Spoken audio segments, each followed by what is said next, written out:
시청자 여러분 안녕하십니까? 먼저 이 시간 주요 뉴스부터 알아보고 갑니다. 올해 26일부터 접종이 시작될 아스트라제네카사의 코로나19 백신이 경북 안동 SK바이오사이언스 공장에서 출하돼 경기도 이천 물류센터로 옮겨졌습니다. 2019년 임금 근로자의 월 평균 세전 소득이 309만 원으로 집계된 가운데 대기업 근로자의 월 평균 세전 소득은 515만 원, 중소기업 근로자는 245만 원으로 2배 이상 차이 나는 것으로 나타났습니다. 오늘부터 모든 내외국인 입국자는 코로나19 검사 음성 확인서를 의무적으로 제출해야 하고 제출하지 않으면 내국인은 자부담으로 임시 생활시설에서 진단 검사를 받은 후 14일간 격리, 외국인은 입국이 금지됩니다. 정부가 수도권 주택 공급을 확대하기 위해 6번째 3기 신도시로 경기도 광명 시흥지구를 선정하고 부산과 광주에도 중규모 택지를 조성하기로 했습니다. 그럼 오늘의 프레스룸 큐시트로 먼저 확인해 보시죠. 오늘 오후 국회 운영위원회에서 청와대 비서실에 대한 업무 보고가 진행됩니다. 이른바 신현수 패싱 논란이 불붙을지 관련 내용 다룹니다. 북한 남성이 감시 장비에 10번이 찍혔는데도 8번을 놓친 군. 이동석 기자의 백브리핑에서 짚어봅니다. 교통사고로 차량이 반파됐지만 목숨을 구한 골프 왕제 타이거 우즈. 잠시 후 전해드립니다. 언제나 활기차게 시작하는 프레스룸, 지금 출발합니다.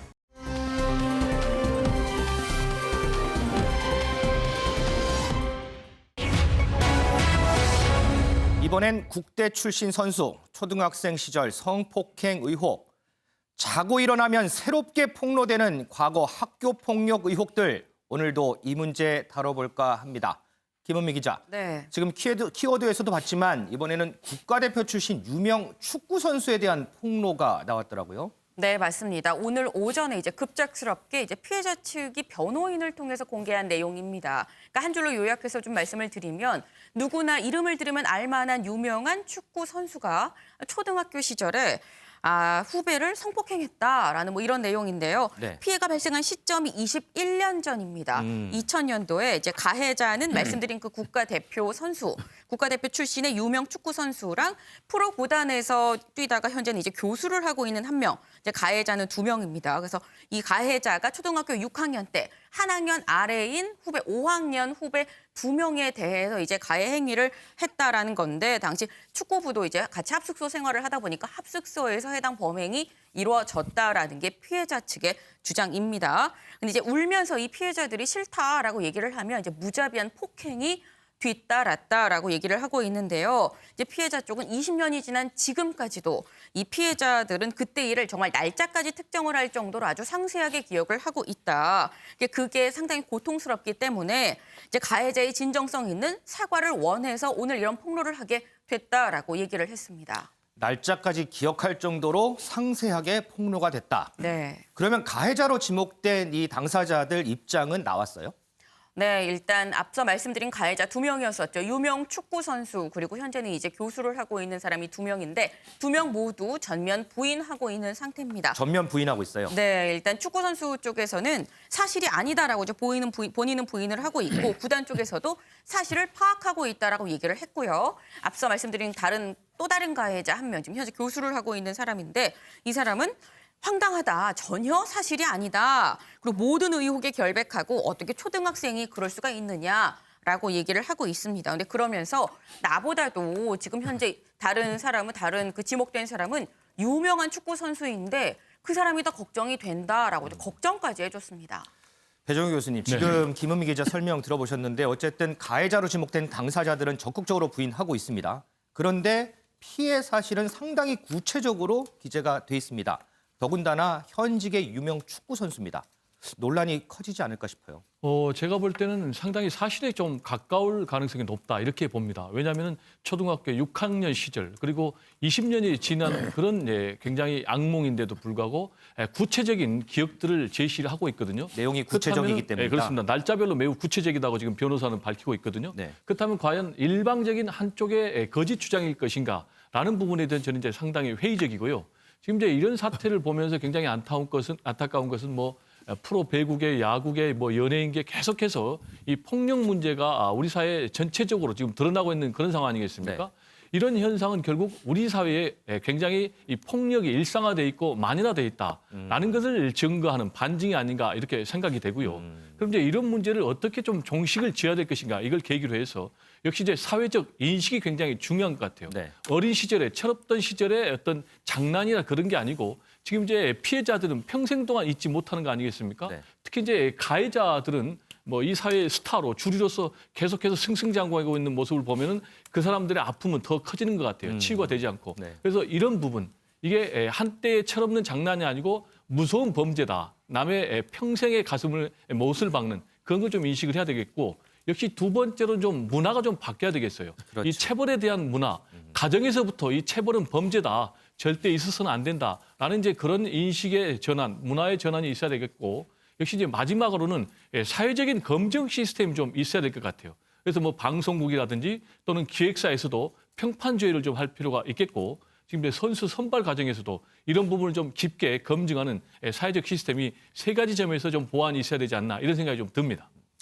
진술 내용이 상당히 구체적이기 때문에 사실 가능성이 높다. 이 부분은 서로 간의 입장차가 갈리기 때문에 시시비비를 좀 가려야 하는 부분인 것 같습니다. 이동석 기자. 네. 자, 최초의 배구에서 나왔죠. 그다음에 야구, 이번엔 축구까지 나왔습니다. 농구계에서도 또 폭로가 됐다면서요. 네, 그렇습니다. 이번엔 농구계입니다. 현역 농구 스타에게 상습 폭행을 당했다 이런 주장이 제기가 된 건데요. 학폭 폭로자 A씨는요. 중학교 1학년 때 선배였던 현역 프로 농구 선수로부터 허벅지를 맞는 듯 상습 폭행을 맞았다. 이런 거를 현재 주장을 하고 있습니다. 선배들의 폭행이 계속되면서 결국 1년 뒤에 농구를 그만뒀다고 주장하기도 했는데요. 이에 대해 현직 농구 선수 네. 해명에 나섰습니다. 후배들에게 얼차려를 준 사실에 대해선 반성하고 있지만 직접적인 폭력은 하지 않았다며 이렇게 부인을 했는데요. 얼차려를 준 사실은 있지만 폭력은 하지 않았다. 네, 그렇습니다. 그러면서 운동을 그만둔 것도 학교 행실 등 개인적인 문제 때문에 알고 있다며 폭행에 대해서는 전면 부인하고 나선 상황입니다. 자, 이렇게 학교 폭력과 관련한 이 폭로는요. 스포츠계를 넘어서 연예계까지 전방위로 번지고 있습니다. 윤지영 기자. 네. 연예계에서도 또 어떤 폭로들이 또 나왔죠.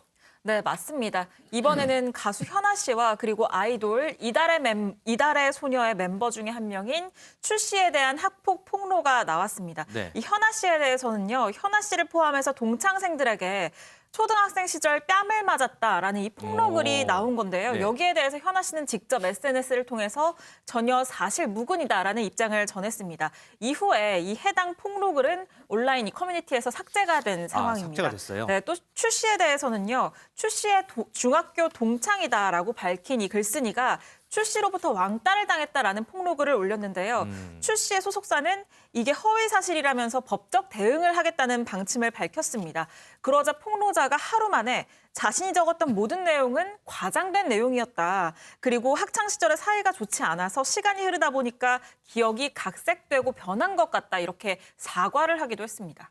그런데 이게 사과를 하더라도 네. 어쨌든 뭐 허위 글이긴 하지만 어쨌든 이런 사실들이 알려졌잖아요. 네. 그러면 이 연예인들 이미지 타격이 상당히 클 것 같아요. 네, 맞습니다. 바로 그 부분 때문에 이 가수 현아 씨와 또 추 씨의 소속사는 모두 단호한 대응을 하겠다는 입장을 밝힌 상황입니다. 현아 씨의 소속사 같은 경우에는요. 사실과 다른 루머 유포 및 무분별한 의혹 제기에 대해서 단호한 입장으로 대응하겠다라고 해서 이 법적 대응을 시사했고요. 또 추 씨에 대한 학폭 폭로자는 직접 자필 사과문까지 올린 상황이지만 네. 이 소속사는 기존의 법적 대응하겠다는 방침 이걸 그대로 유지하면서 예정대로 고소장을 접수하겠다라는 입장입니다. 이 거짓 폭로로 밝혀진 것들에 대해서는 누리꾼들도 이 실추된 이미지를 어떻게 보상할 거냐라면서 이 비판적인 여론이 큰 상황입니다. 윤정글 대표님, 네. 이 폭로 가운데는 물론 사실인 것도 있습니다. 하지만 윤정 기자 지금 설명대로 사실이 아닌 폭로 때문에 보는 이제 피해자들이 생기는 것 같아요. 네. 이 사실관계가 명확하게 밝혀지기 전까지는 이 판단 자체를 좀 유보해야 되지 않나 이런 생각도 좀 해볼 수 있을 것 같은데요. 그렇죠. 뭐 구체적인 정황이 폭로자가 같다고 해도 그 심리적으로 뭐 지금 그 사람에 대한 연예인에 대한 뭐 시기나 질투 뭐 이런 감정이 복잡하게 얽혀서 또 폭로했을 수도 있거든요. 네. 그래서 이번 특히 뭐 연예인 관련 지금 폭로에 관한 제일 확실한 거 하나는 확실한 판정은 누구도 내리기 어렵다는 거죠. 네네. 예. 그리고 또 하나는 결론이 나오기 전에 인민재판이 이루어진다는 거죠. 결론이 나오기 전에 TV에 화면에 나오면 아 저분이 좀 인상이 좀 원래 그럴 거 아니야? 뭐 이런 식으로 매장이 되는 거죠. 그래서 연예인들이 결론도 나오기 전에 벌써 처벌을 받는 이런 불미스러운 일이 나타나는 거죠. 지금 가수 현아도 그렇잖아요. 처음에 자기가 맞았다고 했던 폭로자가 나중에 글을 또 삭제했잖아요. 네네. 또 추라는 그 가수한테 또 왕따 당하고 폭력 당했다 한 사람은 지금 각색이 많았다. 그 사과를 또 했어요. 네네. 그리고 또 가수 배우 박혜수 네네. 청순한 이미지의 박혜수지만 내가 그 박혜수한테 그 학교 폭력을 당했다. 뭐 이렇게 했는데 지금 법적으로 박혜수 씨가 그 사과문 올렸지만은 대응을 지금 한다고 지금 나서거든요. 네네. 그래서 저는 이 법적인 공방이 오히려 이 진상을 밝히는 데 좀 도움이 되지 않을까 이런 생각이 듭니다. 연예인은 아마 끝까지 버틸 거예요. 인정하는 순간 자기는 매장이 되니까. 그리고 또 그 폭력을 당했다고 내세우는 그런 피해자들도 그 말을 또 우리가 100%또 믿을 수는 없잖아요. 그러니까 이걸 누구도 판정이 내릴 수 없다는 게 이 문제에 좀 어려움과 심각성이 있지 않느냐 이런 생각이 들어서 안 되면은 법적인 조치를 서로 좀 활발하게 해서 법적으로라도 좀 진상을 어느 정도 좀 밝혀졌으면 하는 마음입니다. 네. 자, 이 폭로도 폭로지만요. 사실관계 확인이 중요합니다. 그래야 무고한 피해자를 막을 수 있기 때문인데요. 저희도 사실관계가 파악되기 전까지는 좀 신중해지도록 하겠습니다.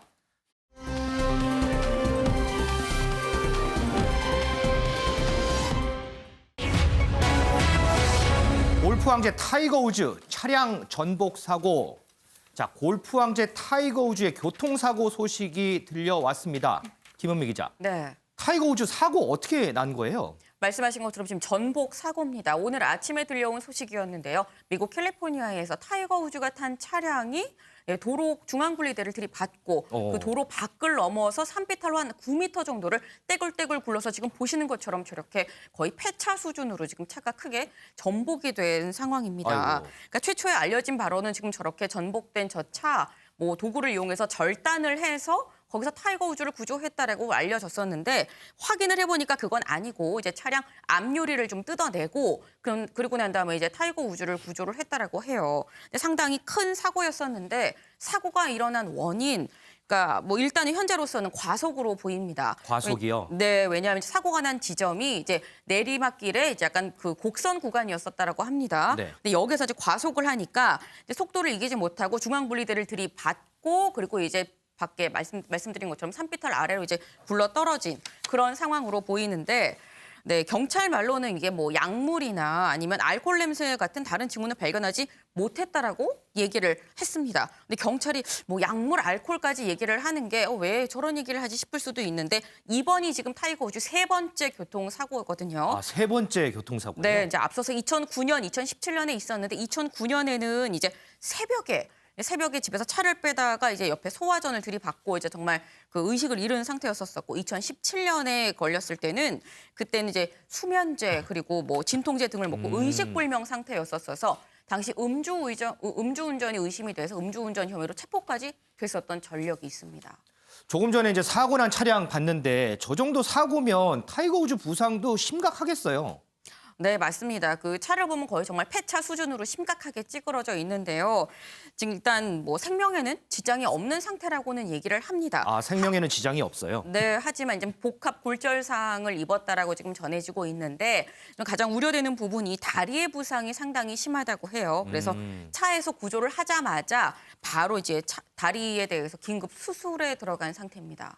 윤지영 기자, 근데 네. 사고 난 차량 보니까 국산 브랜드 차량이네요. 네, 맞습니다. 이 차량, 이 현대차의 제네시스 GV80이라는 그 최신 차량인데요. 이 타이거 우즈 본인 소유의 차량은 아니고 현대차에서 제공한 행사 차량입니다. 아, 행사 차량이군요. 네, 이 차량을 보시면 판매하는 차량과 달리 앞에 유리 쪽에 이 제네시스 로고가 박혀 있는 것을 볼 수 있는데 앞문 쪽에요. 이 우즈는 지난주에 현대차가 후원한 2021 제네시스 인비테셔널이라는 PGA 투어 토너먼트 대회를 개최를 했는데 있었죠, 네. 네, 이 대회에 출전하는 선수들에 대해서는 대회 기간 동안에 이 LA에서 해당 차량을 무료로 이용을 할 수 있도록 현대차가 제공을 한 겁니다. 이 사고 당시에요. 우즈는 셀러브리티 그러니까 유명 인사들에 대해서 레슨 행사 촬영을 위해서 이동 중이었던 것으로 전해졌는데요.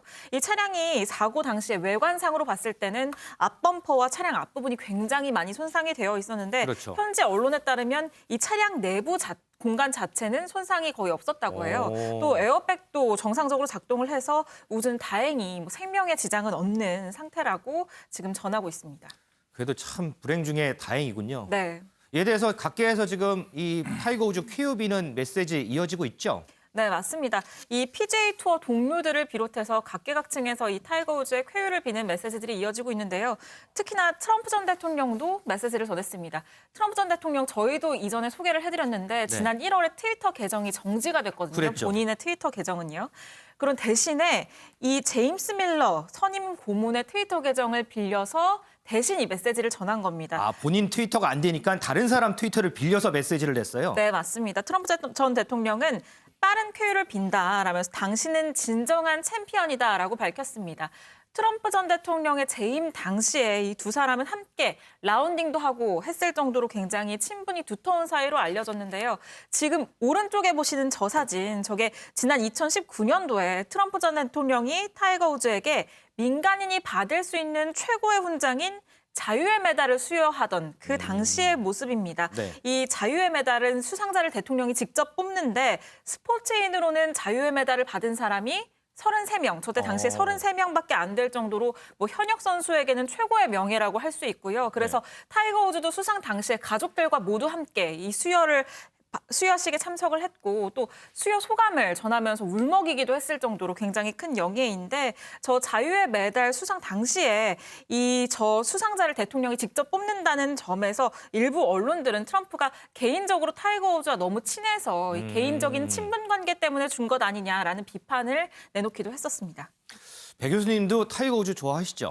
아, 타이거 우즈 골프 실력은 뭐 제가 평가할 정도는 아니지만 일반인들이 볼 때는 거의 신의 경지가 아닌가 그렇죠, 할 맞아요. 정도로 그 매직샷이 나오는 정말 놀라운 사람이거든요. 네. 뭐 인간의 골프 역사상 최고의 선수를 꼽으라면 잭 니클라우스 그리고 이제 타이거 우즈 꼽을 수 있을 것 같은데요. 네. 오죽하면 방금 얘기했지만 뭐 트럼프 대통령이 민간인에게 최고의 메달 줄 수 있는 자유의 메달을 수료했겠습니까? 근데 보니까 이제 개인 통상 메이저대회 15회 우승을 했는데요. 앞으로 다시 선수 생활 할 수 있을지 지금 상당히 의문이에요. 허리 현재- 수술도 또 최근에 받았잖아요. 예, 현재 상황으로 말씀하신 대로 허리 수술 때문에 4월에 마스터스 대회에도 좀 출전이 어려운 그런 상황이었는데 네. 이번에 이제 추락 사고 때문에 지금 두 다리를 골절당해가지고 수술을 해야 된다라는 이제 그런 소식이 전해지고 있거든요. 그렇다면 과연 정상적인 선수 생활을 할지 상당히 불투명하고 더구나 또 문제가 75년생이기 때문에 우리 나이로 46세가 되거든요. 46세, 그렇다면은 네. 젊은 후배들은 계속 올라오고 본인은 이제 나이가 먹어가고 과연 다시 선수로 뛸 수 있을지 좀 궁금한 대목인데 불굴의 투지로 네. 꼭 다시 현역으로 복귀하기를 좀 기대해 봅니다. 그렇습니다. 다시 필드에서 화려한 샷을 뽐낼 수 있도록 타이거 우즈의 쾌유를 기원하겠습니다. 자, 다음은 군부의 쿠데타가 발생한 미얀마 상황을 좀 알아보겠습니다. 김원미 기자. 네. 지금 미얀마 곳곳에서 이 쿠데타에 항의하는 시위가 벌어지고 있잖아요. 네. 그런데 미얀마 한국 대사관 앞에서 한국말로 이렇게 호소하는 시민들도 있더라고요. 네, 맞습니다. 지금 말씀하신 것처럼 그 미얀마에 있는 한국 대사관 앞에서도 이 도움을 호소하는 미얀마 시민들의 발길이 이어지고 있는데 저희가 그 영상 준비해 봤습니다. 같이 먼저 보고 오시죠. 제발 도와주세요. 우리의 미래, 우리나라의 미래를 좀 도와주십시오. 제발요. 제발 도와주세요. 제발 도와주세요. 이렇게 부탁드립니다. 많이 부탁드립니다. 제발 부탁드립니다. ကျမတို့ကတော့မန္တလေးနိုင်ငံကြားဘာသာတက္ကသိုလ်မှာပညာရေး that the sporty detention on civilians by the 안녕하십니까. 현재 건대에 국민들에게 훈련하고 있는 것은 받아들일 수 없고 공부 쿠데타를 단호로 반대합니다. 우리는 진정한 민주주의로 원하기 때문에 국민들이 적극적으로 선택한 정부만 받아들일 것입니다. 그리고 시민부복종 운동에 협조하실 모두 공무원들과 함께 하겠습니다. 네, 지금 앞서 보신 그 영상에서 혹시 들리셨나요? 한국말로 도와주세요, 도와주세요라고 반복해서 지금 얘기를 하고 있습니다. 아주 또박또박 얘기를 하네요. 네, 그 해당 그 한국 대사관 앞에서 찍은 그 영상 아마도 지난 19일 날 찍은 게 아닌가라고 지금 추정이 되고 있는데 이제 그 영상이 지금 SNS 상에서 지금 빠르게 퍼지고 있습니다. 보면 우리의 미래, 우리 나라를 위해 도와주세요. 부탁드립니다. 경찰을 무기로 갖고 있지만 우리는 그런 게 없습니다. 라고 얘기를 계속 하고 있는데 사실 우리나라 입장에서는 1987년을 겪었기 때문에 사실 저 모습이 남의 일 같진 않습니다. 근데 사실 그보다도 더 이목이 집중되는 건 아까 직접 들으신 것처럼 한국말로 지금 이렇게 호소를 하고 있기 때문인데요. 확성기를 대고 지금 거듭 도와달라 얘기를 하고 있는데 그 외에 지금 보시면 이렇게 팻말을 들고 있는 게 보이실 겁니다. 그 팻말에도 이제 미얀마 군사 쿠데타를 인정하지 말아 주십시오. 그리고 군사정부 망해라. 우리는 민주주의를 위해 계속 싸울 거다라고 한국말로 거듭 호소를 하고 있습니다. 그런데 이런 일이 비단 우리 한국 대사관 앞에서만 일어나는 일인가요?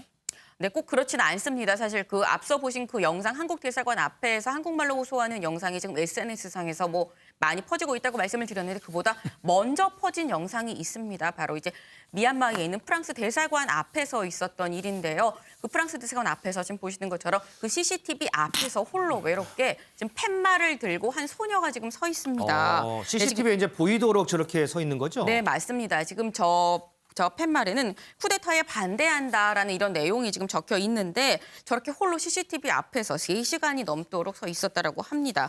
누리꾼의 얘기에 따르면 지금 현재 미얀마 내부 상황을 사실 외부에서는 잘 알 수가 없습니다. 이제 언론도 통제가 되고 이제 인터넷도 지금 안 되고 있는 상태이기 때문에 이 누리꾼의 얘기에 따르면 결국 프랑스 대사가 나와서 그 편지를 받아갔다라고 해요. 근데 저 CCTV 앞에 설 수밖에 없었던 이유 사실 지금 미얀마 안에서는 그 유혈 전쟁처럼 지금 일이 진행이 되고 있습니다. 시민들이 맞아 숨지는 사고도 벌어지고 있는데 CCTV 앞이 그나마 안전하고 또 다른 나라에 호소할 수 있는 좋은 방법이었기 때문에 어쩔 수 없는 선택이었다라는 얘기가 나옵니다. 윤지영 기자, 그런데요. 일부 시민들 이렇게 팔뚝 보면 여기 이게 팔뚝 이제 사진인 것 같은데 혈액형을 써놨어요. 이 팔뚝에. 이게 무슨 의미인 거예요? 네, 맞습니다. 지금 저 사진이 쿠데타에 항의하는 미얀마 시위대의 팔뚝에 지금 혈액형을 써놓고 또 긴급 연락처를 써놓은 모습입니다. 아, 연락처까지 엄마 있네요. 사랑해라는 문구도 눈에 띄는데요. 네. 이게 아무래도 시위를 하다가 군경의 총격에 심하게 다치거나 아니면 심지어 목숨을 잃는 사례들도 생기고 있는 만큼 네. 이 시위대가 지금 이 시위 현장에 어떤 마음가짐으로 나가는지 그걸 보여주는 거라고 볼 수 있을 것 같습니다. 크게 부상을 당하거나 심지어는 자신이 목숨을 잃을 때를 대비해서 지금 저렇게 적어놓은 건데요. 심지어는 제가 사진을 찾아보니까 부모가 직접 아들의 팔에 이렇게 혈액형과 긴급 연락처를 적어놓는 그러한 사진들도 발견을 할 수가 있었는데 부모님이 직접 적어줬어요? 네, 이 시위대의 비장함을 보여주는 모습이라고 볼 수 있을 것 같습니다. 그런데 이게 일반 시민들뿐 아니고 유명 모델들도 이 시위에 참가를 하나 보죠? 네, 맞습니다. 저희가 사진을 좀 준비를 해봤는데 지금 보여주실까요? 네. 네, 미얀마의 굉장히 유명한 모델 파잉 타콘이라는 모델이 있는데요. 네. SNS 팔로워만 110만 명에 달합니다. 지금 보시는 모습인데요. 이 기존에는 SNS에 자신의 화보 사진을 주로 올렸었는데 이 최근에는 쿠데타의 항의 시위에 참여하는 모습, 그리고 미얀마 정부군을 비판하는 글, 이런 글들을 올리고 있습니다. 그러면서 우리는 당신들의 도움이 필요하다, 미얀마를 구해달라 이렇게 도움을 호소를 하고 있는데요. 자신의 팬들은 물론이고 전 세계인을 향해서 지금 미얀마의 현실을 전달하는 데 애쓰고 있는 겁니다. 현재 미얀마의 군정은 시위에 찬성하는 자국의 연예인들에 대한 압박도 진행을 하고 있는 상황입니다. 지난 17일에는 공무원에게 시위 참여를 선동했다는 이유로 유명 영화배우 2명과 영화감독 3명, 그리고 래퍼 1명에 대해서 체포영장까지 발부가 된 상황이거든요. 타콘도 위험에 처하는 건 아닌지 굉장히 우려가 나오고 있습니다. 윤 대표님, 예. 외국 대사관 앞에서 호소하는 시민들, 그리고 팔뚝에 자신의 혈액형을 적고서 시위에 참가하는 시민들, 어떻게 보셨어요? 그 뭐 민주화에 대한 열망, 그 도도하게 좀 흐르고 있다고 봐야죠.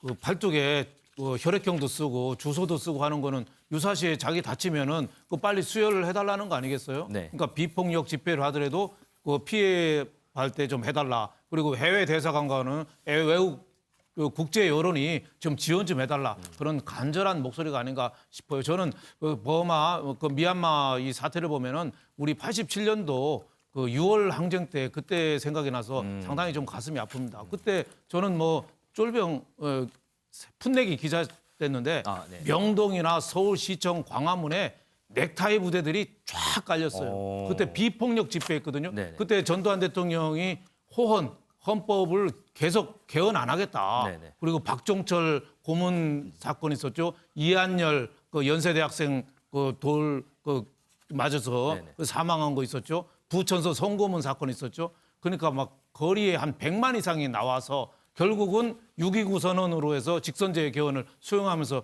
6월 항쟁이 끝났거든요. 네. 그래서 저는 미얀마 저 사태도 보면은 중산층들 화이트 칼라들이 거리로 나오면은 저는 큰 판도 변화가 있으리라고 봐요. 그리고 또 국제적으로 뭐 우리나라 대사관 오고 다른 나라 또 많이 오면은 좋겠지만 국제적으로는 결국은 미국하고 중국이 중요한 길을 갖고 있지 않느냐. 미국은 뭐 지금 군사 쿠데타는 안 된다고는 했지만은 아주 적극적인 건 또 아니거든요. 네네.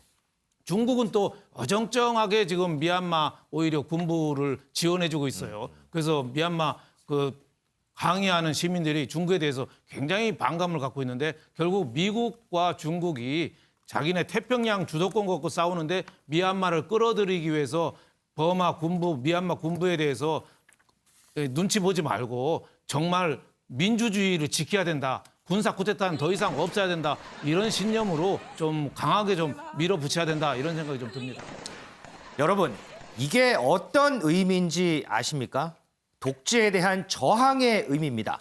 미얀마 국민들은 이렇게 세 손가락을 펼치고 군부 독재에 맞서서 시위를 진행 중입니다.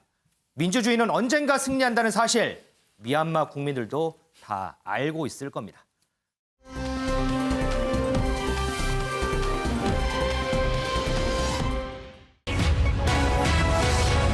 드디어 아스트라제네카 백신 첫 출하.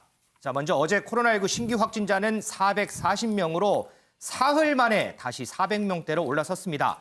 방역당국은 이번 주가 코로나19의 지속적 감소와 재확산을 가를 중대 기로가 될 것으로 평가하고 있습니다.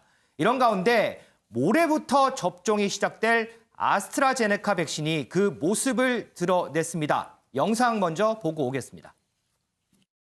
하나, 둘, 셋. 테이프 커팅 부탁드립니다.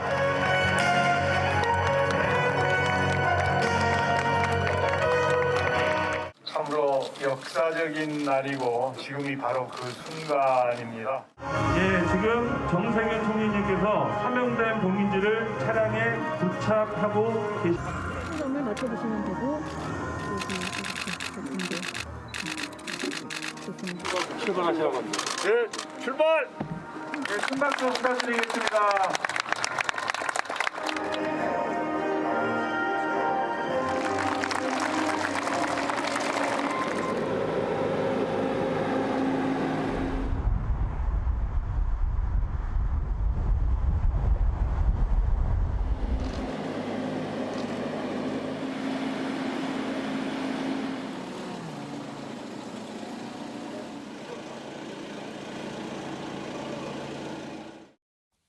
네, 경북 안동의 SK바이오사이언스 공장에서 출하가 돼서 경기도 이천의 물류센터까지 이송되는 과정 보셨습니다. 김은미 기자. 네. 그럼 이 백신 어떻게 이제 수송이 되는 거예요? 저희는 이제 출발한 거랑 도착한 거랑 봤는데 수송은 어떻게 이루어졌어요? 네, 맞습니다. 방금 이제 보신 내용이 말씀하신 것처럼 이제 국내 공장에서 만들어진 그 백신을 일단 중간 단계인 물류센터까지 이동하는 모습을 보셨는데 이제 그 모습을 보시면 일단 아스트라제네카 이제 보면은 수송 차량이 먼저 지나갑니다. 근데 그러면서 이제 앞뒤로 경찰차가 따라 붙어요. 근데 네. 이게 경찰 특공대입니다. 경찰 특공대도 있고 이제 일반 뭐 순찰차도 있고 한데 저 차 자체도 일반 차량이 아니라 냉장 차량입니다. 네, 보시면 영상 2도에서 5도 정도로 이 온도를 유지할 수 있는 이제 특수 차량인 건데 혹시 몰라서 그 뒤에 예비 냉장 트럭도 같이 좀 따르고요. 보면은 아까 말씀드린 경찰 특공대, 뭐 군사 경찰 등등해서 이제 앞뒤로 혹시 모를 테러나 이 백신을 뭐 다른 사람이 습격할 수도 있기 때문에 그런 모든 것에 대해서 만반의 준비를 하고 지금 보신 것 같은 그런 그 수송 작전이 펼쳐진 겁니다.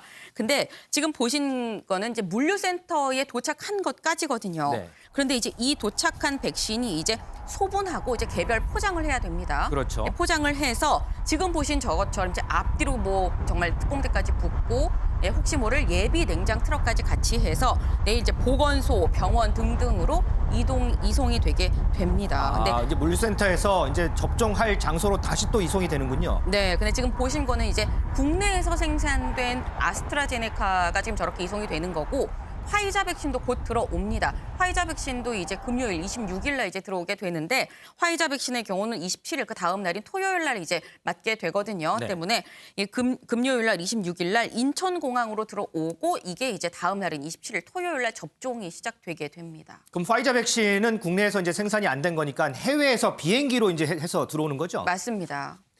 자, 이렇게 백신 접종이 점점 가시권에 들어왔습니다. 윤지영 기자. 네. 이런 상황에서 지금 가짜 뉴스 퍼져서 불안감을 많이 조성하던데 어떤 거짓 정보들이 이렇게 퍼지고 있는 거예요? 네, 맞습니다. 저희가 시청자 여러분들 이게 거짓 정보라는 거를 아시라고 이 거짓 정보들을 대표적인 걸 가지고 와봤는데요. 이 코로나19 백신이 치매나 유전자 변형을 일으킨다는 내용, 또 코로나19 백신의 주성분이 원숭이 신장세포 또는 낙태아 세포라는 내용, 또 코로나19 백신을 주사할 때 몸에 마이크로칩을 삽입한다는 내용, 이 내용들 모두 이 전문가와 방역 당국은 터무니없는 가짜 뉴스다라고 전했습니다. 그렇기 때문에 이런 가짜 뉴스에 현혹되지 않도록 주의하셔야 될 것 같고요. 이런 상황인 만큼 이 정세균 국무총리는 오늘 백신 출하 당시에 정부를 믿고 백신 접종에 동참해달라라는 이 메시지를 전달하기도 했는데요. 정세균 국무총리 이야기 들어보시죠. 이 백신은 가장 먼저 백신의 도움을 받아야 되는 그런 국민께 먼저 접종이 될 것입니다. 지금 그리고 그분들께서는 백신의 접종을 기다리고 계십니다. 백신은 과학입니다. 백신은 정치가 아닙니다. 그런데 이 백신에 대해서 정치화를 하려고 하는 일부의 그런 움직임이 있어서 참으로 안타까운 마음이 듭니다. 허위 사실이 유포된다든지 또 정확하지 않은 정보를 만들어서 국민들께 이 유포하는 일은 절대 있어서는 안 될 것이라고 생각을 합니다. 국민 여러분들께서는 정부를 믿고 백신 접종에 적극적으로 참여해 주실 것을 당부드리고 싶습니다. 네, 또 경찰은 이 백신 접종과 관련해서 가짜 뉴스를 생산하고 유포하는 경우에는 정보통신망법 등에 따라서 최대 7년 이하의 징역 또 5천만 원 이하의 벌금 등으로 처벌된다라고 이 경고했습니다. 자, 이런 거짓 정보에 국민들이 현혹되지 않도록 정부가 백신 안정성에 대한 일관된 메시지를 전달할 필요도 있어 보입니다. 윤 기자. 네. 그런데 만에 하나 이제 이런 가짜 뉴스를 만에 하나 믿었어요. 네. 그러면서 이제 불안감이 증폭이 되죠. 네. 그래서 나 백신 안 맞을래요. 거부하면 어떻게 되는 거예요? 네, 현재 백신은 의무 접종 사항이 아닙니다. 그렇기 때문에 본인이 맞고자 하지 않으면 맞지 않을 수 있는데요. 다만 이 본인 차례에서 백신 접종을 거부를 하면 가장 후순위로 밀릴 수가 있습니다. 관련해서 방역 당국 설명 들어보시죠. 그리고 접종 거부 시 후순위로 연기되는 부분은 전 국민의 접종이 끝나는 11월 이후 접종을 받으시게 되는 것으로 생각하시면 될 것 같습니다. 근무를 제한하거나 그런 것들은 정부 차원에서는 검토하고 있지 않습니다. 백신 접종 자체가 자발적인 참여에 의한 것이기 때문에 그렇고요. 가급적이면 접종을 해서 의료진과 환자들을 보호했으면 좋겠다라는 그 의사를 표현하신 것이 아닌가 생각이 되고요. 방역 당국에서 병원의 그 직원에 대한 관리 부분에 대해서는 별도 조치를 계획하고 있는 것은 없습니다. 네, 지금 보신 것처럼요. 백신 접종을 거부를 하게 되면 우선순위 접종자 그리고 일반 국민들이 백신 접종을 모두 하고 난 이후 이게 11월 정도가 될 것으로 보이는데 네. 그 이후에나 백신 접종이 가능합니다. 그렇기 때문에 방역 당국은 본인 순서가 왔을 때 가급적이면 접종을 하라고 권고하고 있습니다. 지금 들으신 대로 백신 접종은 자율입니다. 의무사항은 아닙니다. 그런데요, 119 구급대원은 백신을 접종하지 않으면 불이익을 주겠다 이런 공문을 받았다고 합니다. 구급대원도 거부할 권리가 있는데 이걸 강제해도 되는 걸까요? 관련 리포트 보고 오겠습니다.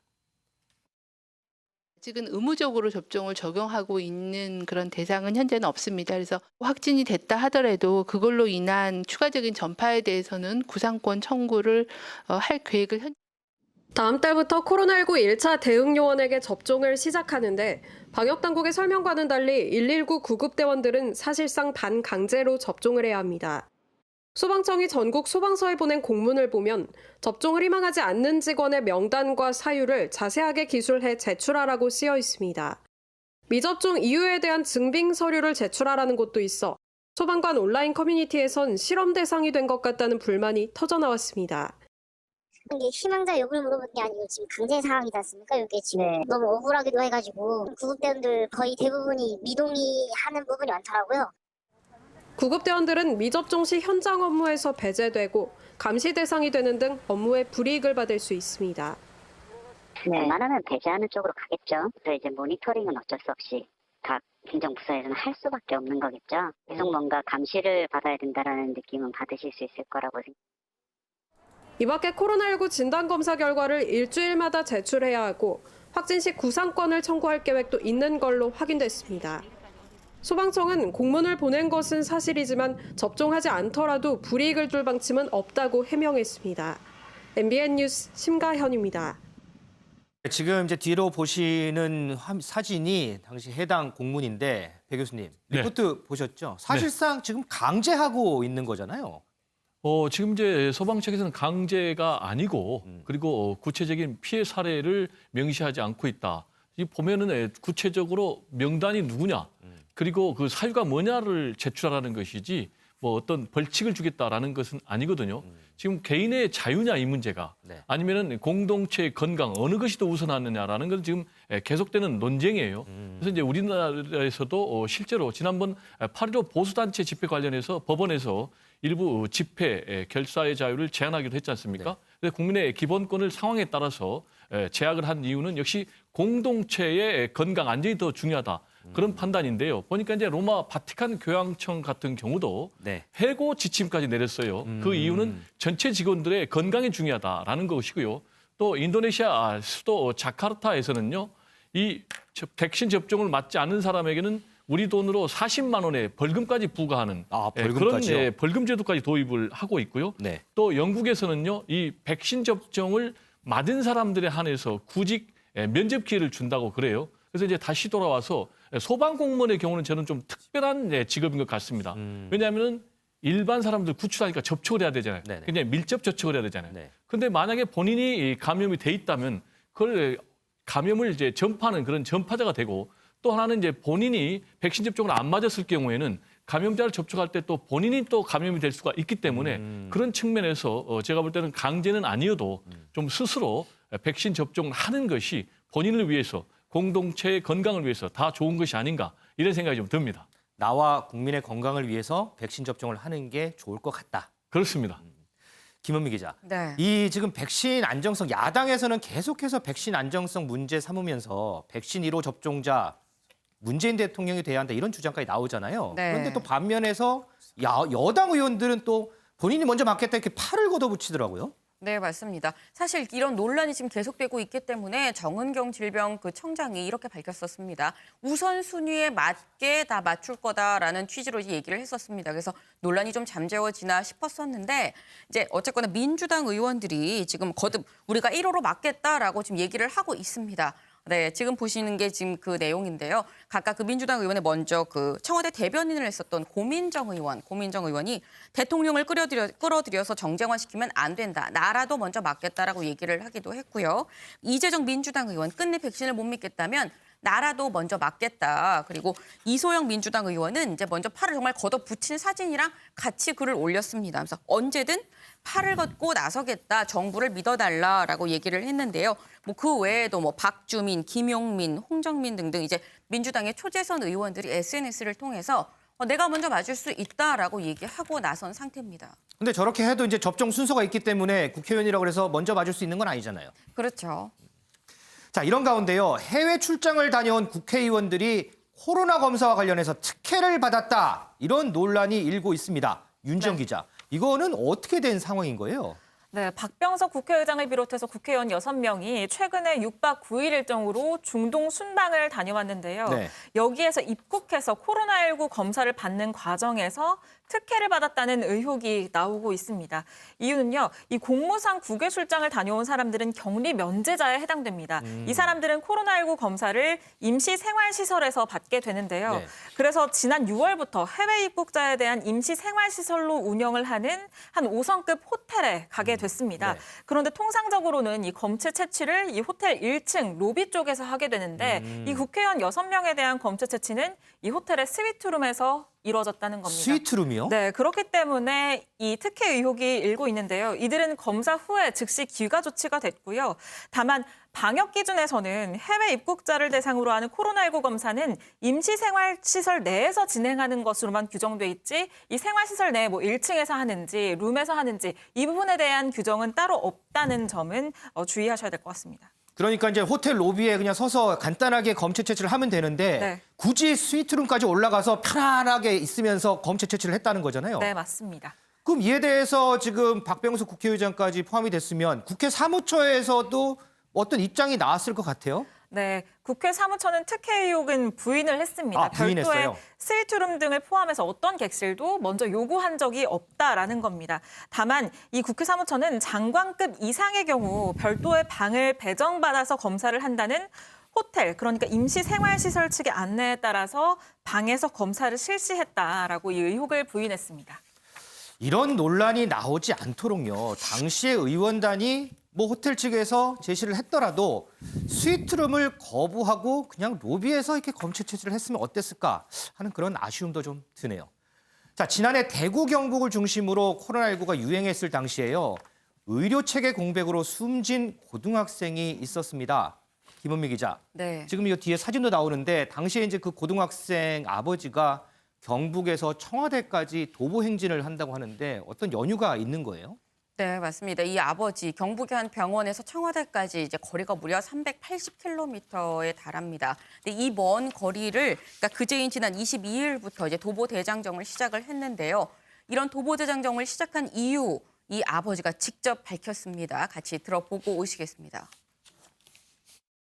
그래서 이제 경산중앙병원 선배진료소로 갔는데 그때 이제 6시에 마감을 하였고 바로 옆에 응급실로 갔습니다. 출입과 진료를 거부당했고요. 선배진료소에 와서 이제 코로나19 검사를 받으라고 했습니다. 그 당시에도 40.5대 고열과 폐렴이 확인이 됐는데 또다시 기가 조치를 받았습니다. 다시 이제 경산중앙병원으로 연락하라고 했습니다. 경산중앙병원에 연락하니까 오늘 밤 넘기기 힘든다. 구급차 요청했지만 거절당했고요. 영남대병원을 간신히 갔고요. 응급실, 음압병실에 들어보내고 난 후 3월 18일 사망하게 됐습니다. 13번이나 받았다는 게 맞아요? 경산중앙병원까지 합치면 14번이죠. 열이 나면 코로나19 검사가 나올 때까지 지금 진료 거부하는 행위나 구급차 이용 그리고 시도 병원 간의 전원 문제 등 컨트롤 타워의 기능이 제대로 하나도 작동을 못했거든요. 아직도 정부나 병원으로부터 어떠한 노력이나 답변을 들을 수가 없었습니다. 청와대 탄원서도 전달했는데 구체적인 답을 들을 수는 없었습니다. 네, 지금 들어보셨는데 그러니까 짧게 요약하면 이런 겁니다. 고등학생인 아들이 지금 열이 나고 아파서 병원에 갔는데 병원에서는 계속 이제 코로나 검사를 받고 오라라고 이제 거부를 했다라는 겁니다. 그래서 병원의 거부로 이제 돌고 돌다가 결국 이제 치료 시기를 놓쳐서 사망에까지 이르렀다. 그러니까 다시 말해서 내 아들은 급성 폐렴으로 죽은 게 아니라 코로나로 인해서 생긴 그 사각지대, 의료 공백 때문에 다 큰 내 아들이 죽었다라는 지금 얘기인 건데요. 그 말씀드린 것처럼 급성 폐렴, 병명은 급성 폐렴이었었습니다. 이게 열이 나고 지금 폐에 이제 이상이 있고 이제 코로나랑 상당히 증상이 비슷하다 보니까 그때 병원에서 계속 거부를 하고 코로나 검사를 받아라. 그래서 계속 돌고 돈 건데 아까 들으신 것처럼 이 정부는 코로나 검사를 무려 14번이나 받았습니다. 자, 앞서 저희가 이제 백신 출하 소식 전해드렸는데요. 정세균 총리가 이런 얘기를 했습니다. 고대하던 일상 회복으로의 첫걸음을 떼는 것이다. 이렇게 얘기를 했는데 일상으로 어서 회복이 돼야 고 정유엽 군 같은 이런 안타까운 일이 더는 일어나지 않지 않나 이런 생각을 좀 해봅니다.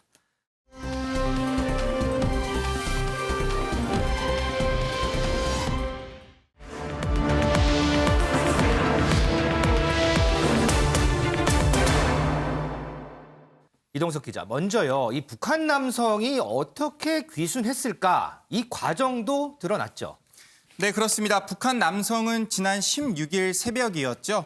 북한 동해상을 이렇게 헤엄쳐서 건너왔습니다. 네. 남하한 건데요.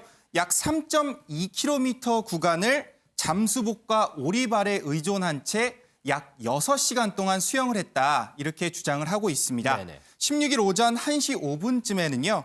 강원 고성군 통일전망대 인근 해안에 도착을 했는데요. 북한 남성은 해안 철책 배수로를 통과해서 이렇게 보시면 통과하는 모습을 확인하실 수 있습니다. 5km 정도 걷다가 우리 군 당국에 포착이 됐습니다. 쉽게 설명드리면 강원 고성군 일대를 6시간 동안 활보했다. 그렇게 생각하시면 될 것 같은데요. 더 큰 문제는 바로 여기에 있습니다. 우리 군은 CCTV를 통해서 이 북한 남성을 10차례나 확보를 했는데요. 네. 8번이나 놓친 것으로 현재까지 드러났습니다. 10차례 CCTV 찍혔는데 8번을 놓쳤다. 그렇습니다. 경계 근무 등 대북 경계에 큰 허점이 드러났다. 이런 비판이 현재 나오고 있는 상황입니다. 그런데 조금 전에 이제 이 남성이 도착을 해서 배수로를 통해서 왔다고 했잖아요. 그렇습니다. 지난해인가요? 이 서해상에서 배수로를 통해서 월북한 사건도 있었잖아요. 네, 그때 맞습니다. 군이 이 배수로에 대해서 전체적으로 점검을 하겠다 이렇게 얘기하지 않았어요? 네, 맞습니다. 우리 군은 지난해 7월이었죠. 강화도에서 배수로를 통한 월북 사건 이후에 배수로 등을 조사해 보강하겠다 이렇게 군은 입장을 밝혔는데요. 당시 군 모습 한번 보고 오시겠습니다. 통과한 지점은 철책은 아니고 배수로로 확인했습니다. 추정하고 있고요. 거기에 대한 추정된 부분에 대해서는 지금 정밀 주사 중에 있습니다. 네, 이번 오리발 귀순 사건이 일어난 22사단은요. 배수로 점검을 완료했다. 이렇게 상부기관에 보고를 한 것으로 전해지고 있습니다. 그런데요. 이번 사건이 발생한 이후 배수로 3개가 새로 발견됐다. 이런 주장이 현재 제기가 됐는데요. 그러니까 부대 관리 목록에 없던 배수로 3개를 찾았다는 겁니다. 탈북 남성은 이 가운데 1개를, 그러니까 철책을 배수로를 통해서 넘어서 남하한 걸로 현재 추정이 되고 있습니다. 그러면 군은 배수로 3개가 있는 걸 몰랐다라는 얘기잖아요. 그러니까 군은 그거를 몰랐고 현재 이것으로 추정된다. 이렇게 보고를 받고 있습니다. 자, 이렇게 총체적인 부실이 드러났는데 군 입장은 뭐예요? 네, 일단 서 국방부 장관이 입장을 냈습니다. 서 장관은요. 감시병이 출퇴근하는 간부로 생각해 방심했다. 이렇게 설명을 했는데요. 아, 북한 남기 귀순한 사람이 아니고 출퇴근하는 간부인 줄 알았다. 그렇습니다. 감시병이 그렇게 했다는 거를 서 장관이 발표를 했습니다. 서 장관이 어떤 말을 했는지 한번 듣고 오시겠습니다.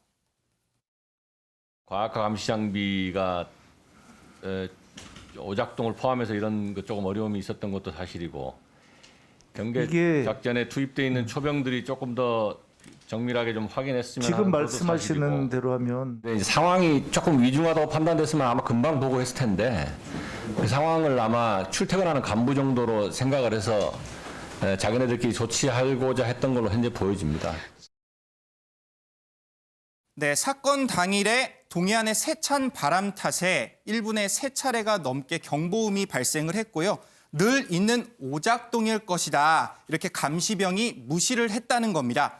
그런데 MBN 취재 결과 당시 4단 군단급 상황회의에서도 이 상황 판단을 하지 못한 것으로 드러났습니다.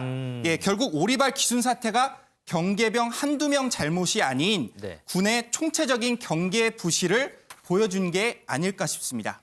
이 부대 예전에 그 노쿠기순 있었던 그 부대 맞죠? 네, 맞습니다. 동부전선 경계를 책임지는 육군 22사단은요.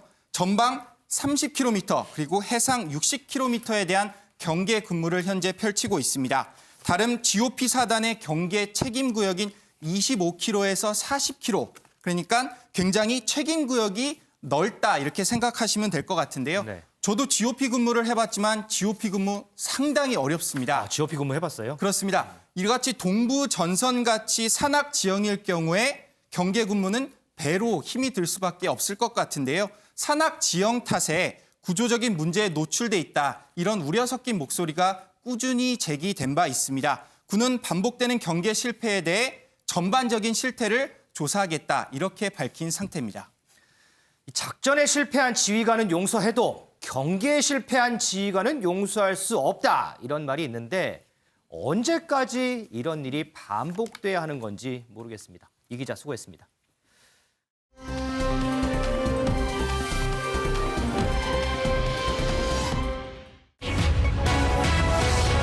야당 벼르던 신현수 국회 못 갑니다. 오늘 오후 국회 운영위원회에서는 청와대 업무보고가 열립니다. 김은미 기자. 네. 보통 운영이 열리면 청와대 비서실장이 가잖아요. 네. 그런데 최근에 이제 신현수 수석 논란도 있었고 이것 때문에 신현수 수석도 참석하지 않을까 저는 이런 생각도 드는데 어때요? 네, 사실 신현수 수석 결론부터 말씀드리면 오늘 불참했습니다. 아, 불참했어요? 네, 이게 불참한 이제 구체적인 사유는 비서실장이 이제 국회에 출석을 하느라 이제 청와대가 이제 공백이 생기는데 이 청와대를 비우는 거에 대해서 비상 상황에 대비해서 민정수석은 자리를 지켜야 된다라고 이제 불출석 사유서에 그렇게 적었는데요. 말씀하신 것처럼 오늘 나온다고 한다면 사실 모든 이슈가 신현수 수석한테 쏠리지 않겠습니까? 그렇죠. 네, 그렇기 때문에 이제 본인의 사회 파동이 더 크게 다뤄질 게 너무 명약관한 상황이니까 좀 소나기를 피해가는 그런 차원에서 불출석한 면도 없지 않아 있어 보입니다. 그러면 이제 민정수석이 운영에 불참하는 거 이거 신현수 수석이 처음인가요? 네, 그렇지는 않습니다. 사실 보통 운영위에서 민정수석이 참석을 하는 경우가 오히려 상당히 이례적입니다. 통상적으로 예, 민정수석은 거의 불참을 해왔었습니다. 관례적으로 불참을 해왔군요. 네, 근데 거의 항상 이제 불출석 사유가 아까 말씀드린 거랑 똑같습니다. 그러니까 비서실장이 없기 때문에 민정수석이 남아서 청와대에 혹시 모를 비상 상황을 이제 컨트롤을 해야 된다라는 게 이제 그 이유였는데 이례적으로 출석을 했었던 민정수석도 있습니다. 바로 조국 전 장관, 그러니까 조국 당시 이제 민정수석인데. 아, 저도 기억이 나네요. 네, 2018년에 그때 이제 뭐 민간인 사찰을 했니 뭐 이런 논란이 있어서 이제 그거에 대해서 해명을 하기 위해서 본인이 직접 나와서 이제 민정수석으로서 운정위에 이례적으로 출석한 바가 있습니다. 지금 언급됐던 조국 전 민정수석 그리고 임종석 전 비서실장 등등 해서 이번 정부 들어서 이 국회 운영위가 꽤 시끄러웠던 것 같습니다. 이 운영위 과거의 모습 어땠는지 영상으로 한번 보고 오겠습니다. 이번 사건은 한마디로 말해서 3인 성호입니다. 세 사람이 입을 맞추면 없는 호랑이도 만들어야 된다. 민정수석께서 상세보고 하십시오. 여러분 알죠? 어차피 오늘 이게 안 걸립니다. 다시 말씀드리겠습니다. 아니 야당에서는 민정수석을 출석해 달라고 했으니까 네, 청와대 내부가 범죄 행위에 연루됐다는 부분이 문제가 돼도 대통령께서는 휴가 가 계실 정도로 그렇게 한가합니까? 현재 청와대 내부가 범죄에 연루됐다는 게 무슨 말씀이십니까? 박형철 비서관은 지금 청와대 내부 인물 아닙니까 현재? 아니 범죄에 연루됐다는 의혹 받으면 범죄자입니까? 말꼬리 잡아서 답변하시지 말고. 노영래 시장님 말씀대로 살인자가 되는 거고. 국민에 대해서 하지 않았다고 했습니다. 어디서 가짜 뉴스가 나오나 했더니 여기서 자꾸 나오는군요. 노영민 전 비서실장은 운영위에서 버럭하던 모습이 기억이 납니다. 배정우 교수님, 네. 오늘도 이제 운영위가 열리는데 모든 시선이 이 신수석 관련 논란으로 가지 않겠습니까? 오늘도 운영위가 좀 시끄럽지 않을까 싶어요. 네, 오늘도 말씀하신 대로 그 주제 때문에 여하간에 이제 공방이 굉장히 치열할 수밖에 없는 상황인데요. 그래서 지금 뭐 대통령 패싱론을 지금 야당에서는 굉장히 주장을 하고 있는 그런 상황인데요. 네. 제가 볼 때는 뭐 대통령 패싱은 현실적으로 불가능하죠. 왜냐하면 법상 법무장관이 검찰 인사와 관련해서 재청권을 행사하고 문재인 대통령이 최종 인사권자니까 결재하는 거 아니겠습니까? 그렇죠. 그래서 제가를 했고 결재를 했기 때문에 만약에 이 부분에서 대통령을 패싱한다면 법을 위반하는 것이고 법을 위반한 법무부 장관을 대통령이 그대로 용인할 수 없는 그런 상황 아니겠습니까? 그리고 또 하나는 이제 모든 과정을 지금 야당에서는 소상히 밝혀라라고 얘기하는데 인사 과정상의 법무장관 그리고 또 신현수 민정수석 두 사람의 갈등까지는 제가 볼 때 밝히기는 어려울 것 같고요. 개인 간의 갈등 문제니까. 네. 그리고 다만 왜 사표를 확실히 반려했느냐 또는 뭐 안 했느냐라는 부분 이런 것과 관련해서 입장을 분명히 밝히라고 하는데 제가 볼 때 이제 문재인 대통령 입장에서는 굳이 이 문제에 대해서는 밝힐 이유가 없을 것 같아요. 왜냐하면은 당초에 신현수 민정수석이 사의를 표명을 했고 대통령이 만류를 했고 그래서 나흘간의 휴가를 갖고 그리고 갔다 와서 복귀를 했지 않습니까? 네. 그래가지고 내놓은 게 이제 전달한 거지만은 지게 최선을 다하겠다. 그리고 거치는 대통령에게 맡기겠다라고 했기 때문에 이 문제는 이미 일단락 난 부분이기 때문에 대통령께서 굳이 다시 언급할 필요는 없을 것 같고요.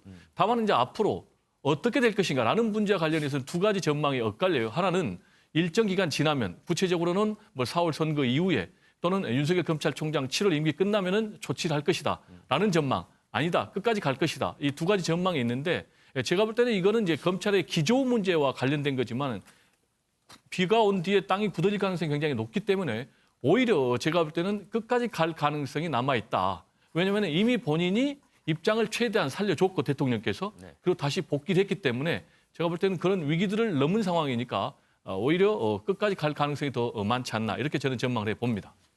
자, 이런 가운데요. 이 신수석이 청와대에 복귀하기 전에 복귀하더라도 사의를 철회했다는 말은 하지 말아달라 이렇게 요청했다는 얘기가 들립니다. 윤지영 기자, 네. 이거는 무슨 뜻이에요? 네, 아무래도 신현수 수석이 복귀 당시에 사의 철회 의사를 명확하게 밝힌 게 아니라 대통령께 거취를 일임하겠다라고 했고 또 당시에 청와대 고위 관계자가 대통령이 결정을 하실 것으로 본다라고 했는데 지금까지 교체를 할지 아니면 계속 가는 것인지에 대한 명확한 입장을 밝히지 않기 때문에 뭐 이런 갖가지 해석들이 나오는 건데요. 특히 한 언론 보도에 따르면 신 수석은 청와대 복귀를 하더라도 사의를 철회했다는 말은 하지 말아달라라고 이 지인에게 얘기를 했다라는 내용이 지금 보도가 된 상황입니다. 이를 두고 복귀는 하는데 이건 사의 철회가 아니다. 네, 맞습니다. 이를 두고 결국에는 이 지난 주말에 청와대와 여권 관계자들이 계속 설득을 해서 일단 복귀를 하기는 했지만 사의 의사를 완전히 철회했다기보다는 이 정권에 대한 타격을 최소화할 수 있는 차원의 어떤 출구 전략을 모색한 것이 아닌가라는 해석이 나오는 겁니다. 특히 4월에 보궐선거를 코앞에 둔 상황에서 만약 신수석이 자신의 사의의 뜻을 굽히지 않는 경우에는 이 청와대 항명뿐만 아니라 청와대 자체에 굉장한 큰 타격을 줄 수 있는 만큼 이런 타격을 최소화할 수 있는 선택을 한 것이 아닌가라는 해석이 나오는 겁니다. 윤 대표님, 네. 이 신수석 복귀 이후에 이제 청와대는 민정수석실이 제대로 돌아가고 있다 이렇게 뭐 논란을 좀 수습하려는 듯한 모습을 보여요. 이런 가운데 거취를 일임받은 문재인 대통령은 아직까지 별 말이 없습니다. 이 문재인 대통령의 침묵 어떻게 해석을 해야 될까요? 뭐 구체적으로 한쪽 편을 든다기보다는 봉합 쪽으로 나가는 거 아닌가. 봉합. 지금 청와대에서도 그 사의 표명을 철회했다.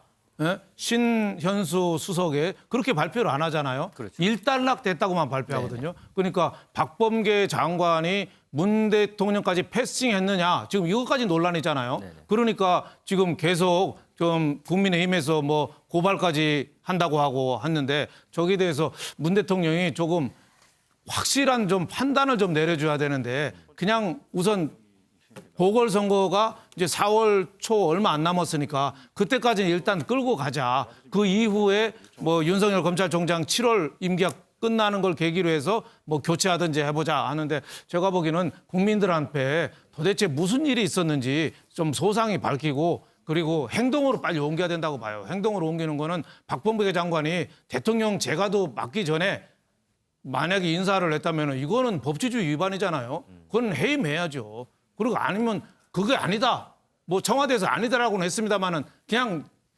아니다라고 했거든요. 좀 더 소상하게 좀 밝힐 필요가 있지 않느냐 그런 생각이 듭니다. 네. 자, 방금 언급이 나온 이 박범계 장관은 오늘 대전을 방문했습니다. 대전 고검 등 이 지역 현장 방문 차원인데요. 이동석 기자. 네. 그런데 지금 원전 수사 담당하는 대전지검은 안 가더라고요. 네, 그렇습니다. 아무래도 원전 수사팀과 거리두기 행보에 나선 것 아니냐 이런 추측이 현재 나오고 있습니다. 박범계 장관은요, 오늘 대전 고검을 방문을 했는데요.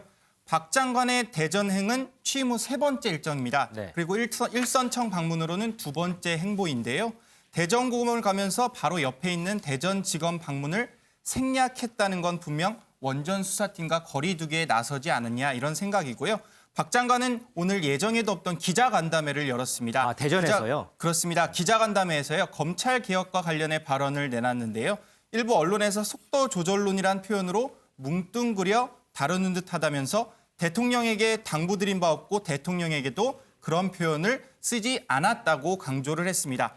박 장관의 대전행은 아무래도 대전 출신 국회의원이다 보니 지역 챙기기에 나섰다는 이렇게 목소리도 있는데요. 박 장관은 현역 국회의원이거든요. 대전 서구울 출신 3선 의원인데 실제 현안인 현재 그 대전교도소 이전 문제를 지금 거론하기도 했습니다. 박 장관은요, 대전지검을 방문하지 않은 이유에 대해선 오해받기 싫어서 가지 않았다. 이렇게 말을 아끼기도 했습니다.